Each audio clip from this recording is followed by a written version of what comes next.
People talk about now as if it's the most obvious thing in the world. Right now, this moment, the present, it feels sharp, solid, real. You feel like you're standing on the edge of it, the past behind you, the future ahead of you, and now slicing between them like a moving knife. But here's the disturbing part. Not hidden, not subtle, not waiting to be discovered. It simply isn't there. The equations that describe the universe, the serious ones, don't care what moment it is. They don't highlight the present. They don't update themselves every second.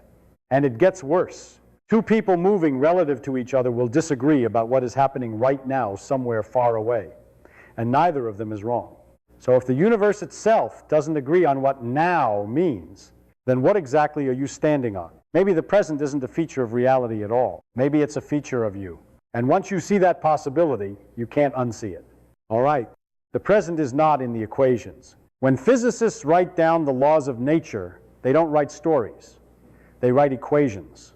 These equations don't care about poetry. They don't care about feelings. And they certainly don't care about your sense that this moment is special.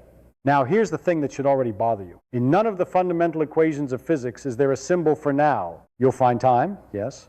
A variable, usually written as t, but that's just a coordinate like x, y, and z. It's a label. It tells you where something happens in the structure of space-time. It does not glow. It does not move. It does not say, this is the present. Physics does not contain a moving spotlight sweeping across reality. That's your brain talking. Newton didn't need a present. Take Newton's laws. They describe how objects move under forces. If you specify the state of a system at one time, the equations tell you what happens at another time.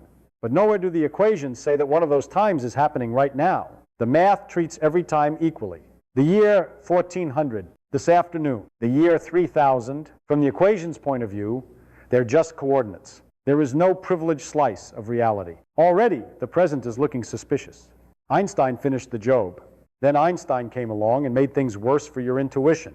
In relativity, space and time are unified into space-time. Events are points in a four-dimensional structure. Different observers, moving relative to each other, disagree about which events are simultaneous. That means they disagree about what counts as now. Imagine two lightning bolts striking at opposite ends of a train track.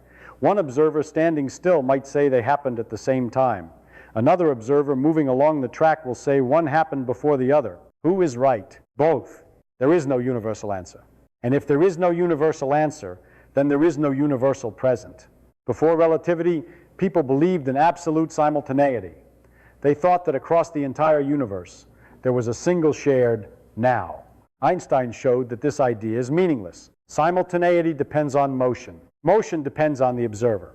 So now depends on who you are and how you're moving. And if something depends on perspective, it is not fundamental. The block of events. Here's the picture physics gives you instead.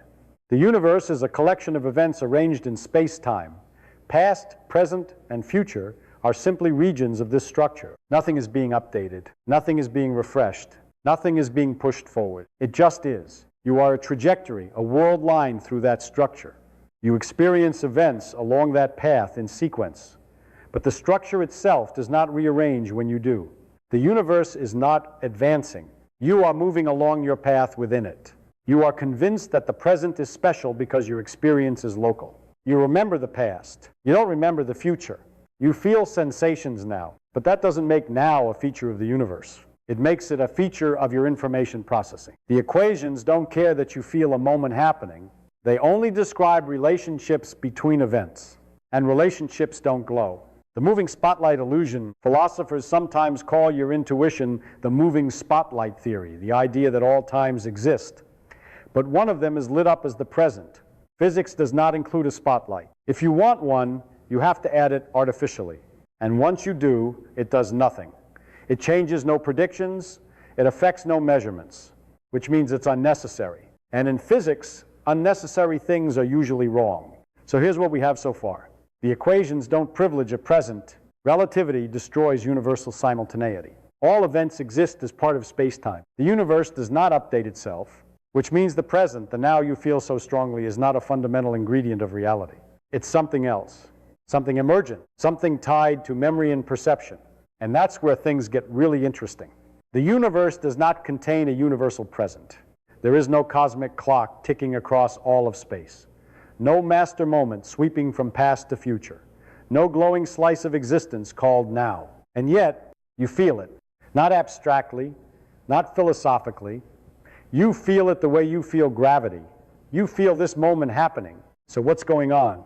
The brain's private now. The answer begins with something very simple. Your experience of now is local. It is constructed from signals arriving at your brain, electrical impulses from your eyes, ears, skin, and internal organs. These signals arrive with delays. They are processed. They are integrated into a coherent picture. Your brain then labels this integrated state as the present. But that present is already slightly in the past. By the time you become aware of something, light has traveled, neurons have fired, chemical processes have occurred. What you call now is a stitched-together reconstruction of events that have already happened. Your brain edits reality and hands you a finished product, and you mistake the edit for existence itself. There is no single moment even in you. Here's something even stranger.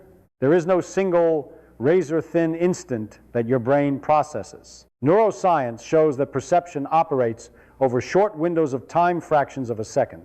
Your brain blends information across these windows to create a stable experience. What feels like a sharp present is actually a smoothed average. A moving summary. There isn't even a precise now inside your own skull. It's already a construction. You experience events in sequence because your memory stores information in sequence. Each brain state contains records of earlier states but not later ones. This creates the impression of flow. But notice what's happening. The feeling of succession comes from stored correlations, not from time itself moving. Your current state contains traces of previous states, memories, records, physical changes. That asymmetry creates direction, but direction is not flow. It's structure. Why you never experience the whole block. In relativity, all events in space-time are equally real, but you don't experience all of them. Why? Because you are not outside the universe viewing it as a whole. You are embedded in it, limited to a particular world line. You only access information in your past light cone events that could have influenced you. The future light cone is inaccessible. That limitation gives rise to the sensation of moving forward. But you're not moving through time like a boat on a river.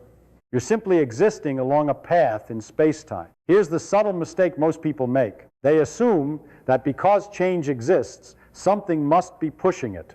But change doesn't require a flow. Imagine a flip book. All the pages exist at once. Nothing is moving inside the book. But if you look at the pages in order, motion appears. Space-time is like that. The motion comes from comparing different slices of the structure, not from the structure itself changing. The spotlight that isn't there. Your intuition insists there must be something that makes one moment special. Some invisible spotlight that says this is happening now. But that spotlight never appears in any physical theory. If it existed, it would have measurable consequences. It would alter predictions. It would show up in equations. It doesn't, which means the spotlight is not part of the universe. It's part of your internal model of the universe. Here's the question that starts to make people uncomfortable. If the present is just a feature of consciousness, not a feature of reality, then what exactly are you? Are you a traveler moving through time? Or are you a four-dimensional structure whose brain states are arranged in a particular order, each containing memories of earlier ones? The second description matches physics. The first matches how it feels. And when physics and feeling disagree, physics eventually wins.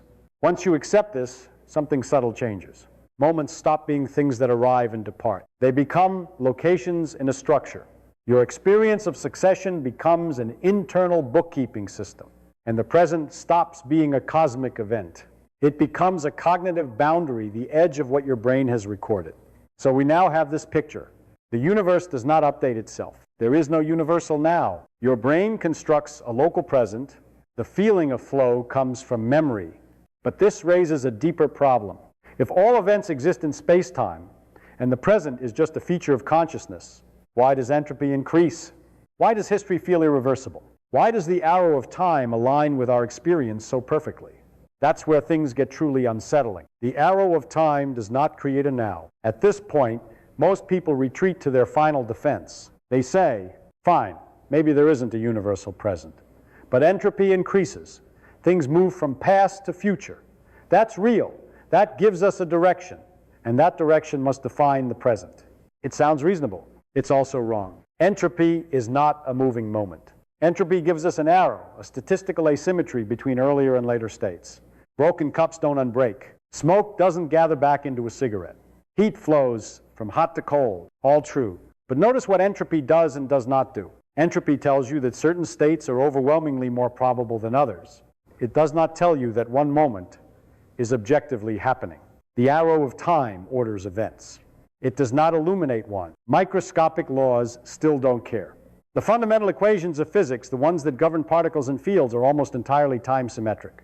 If you reverse the direction of time in those equations, they still work. The arrow emerges statistically, not fundamentally. So entropy doesn't insert a cosmic present into the laws.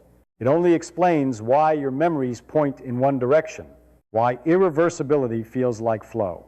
Here's where the illusion gets powerful. You experience entropy increasing because your brain records information in an irreversible way. Memory formation increases entropy. Each stored memory leaves a physical trace, chemical changes, heat dissipation, molecular rearrangements.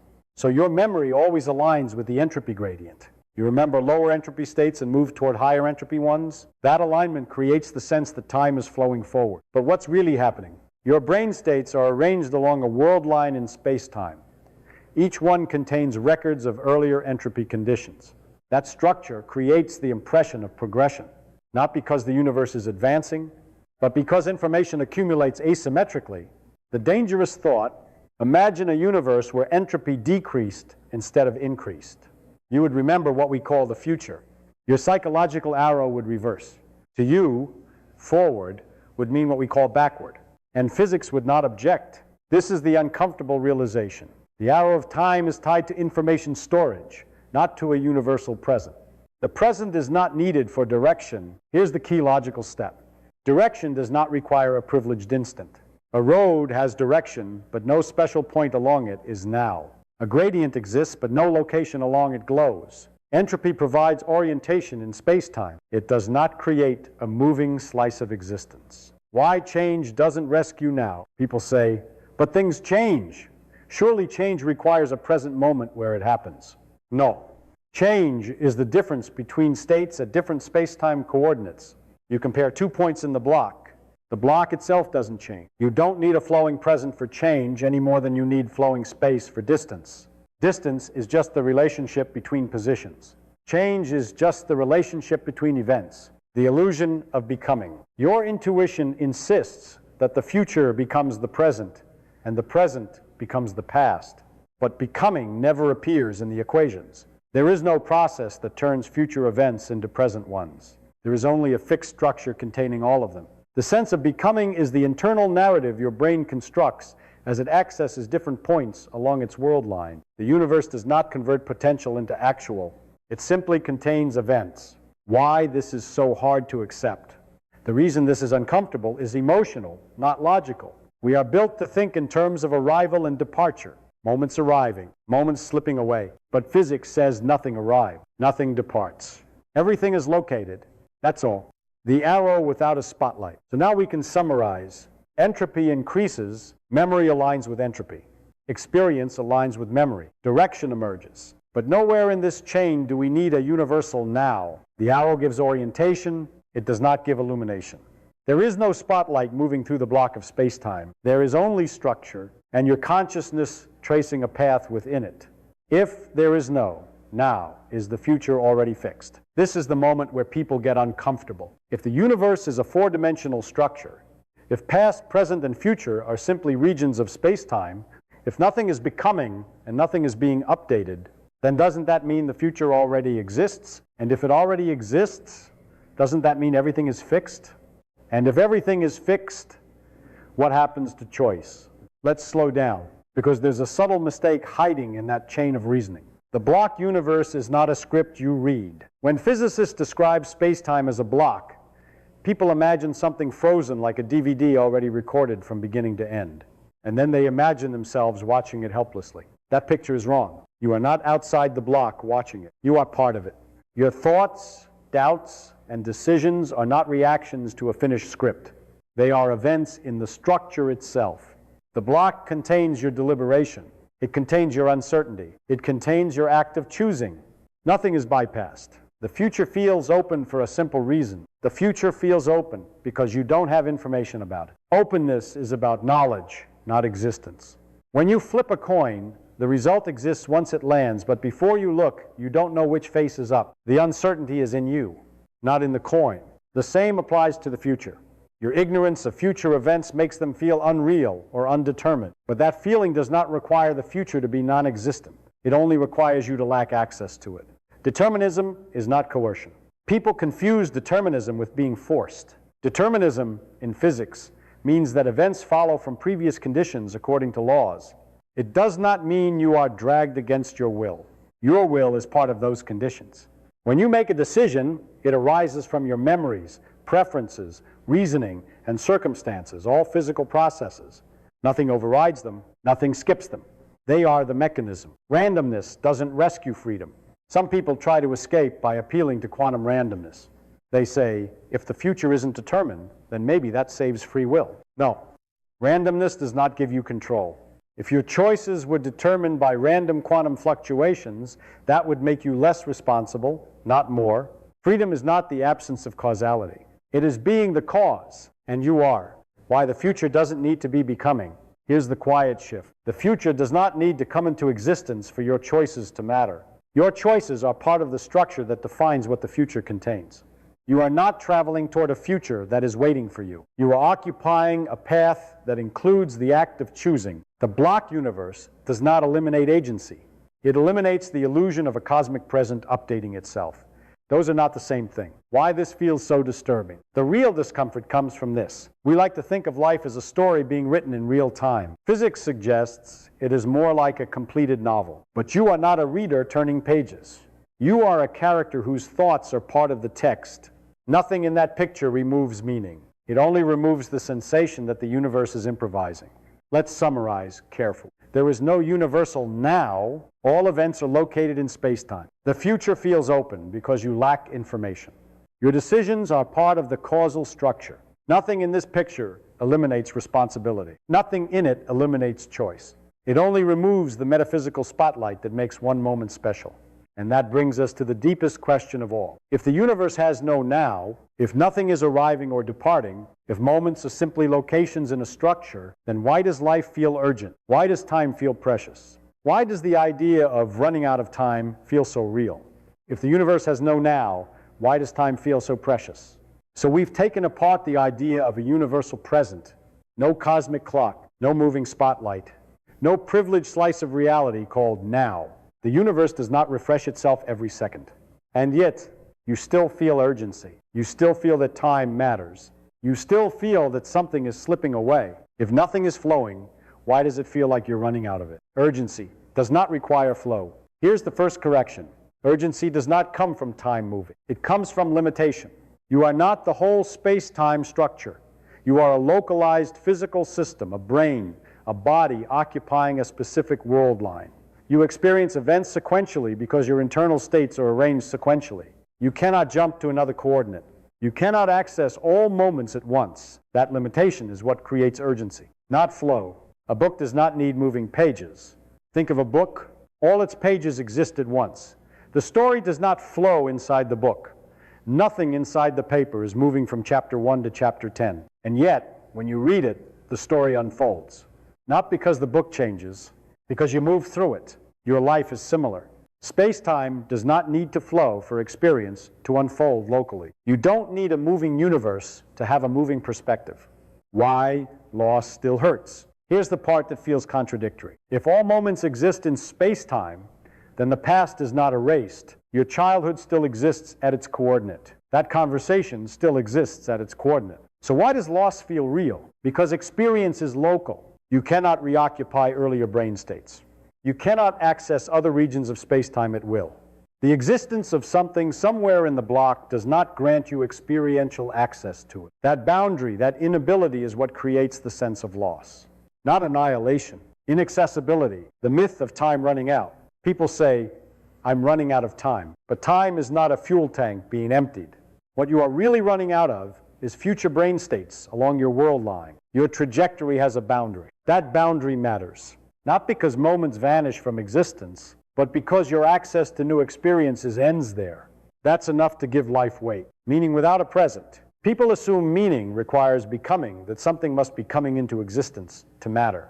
It doesn't. Meaning comes from relationships between events, intentions leading to actions, actions leading to consequences, effort shaping outcomes. Those relationships exist whether or not there is a moving now, meaning survives timelessness. In fact, it becomes clearer.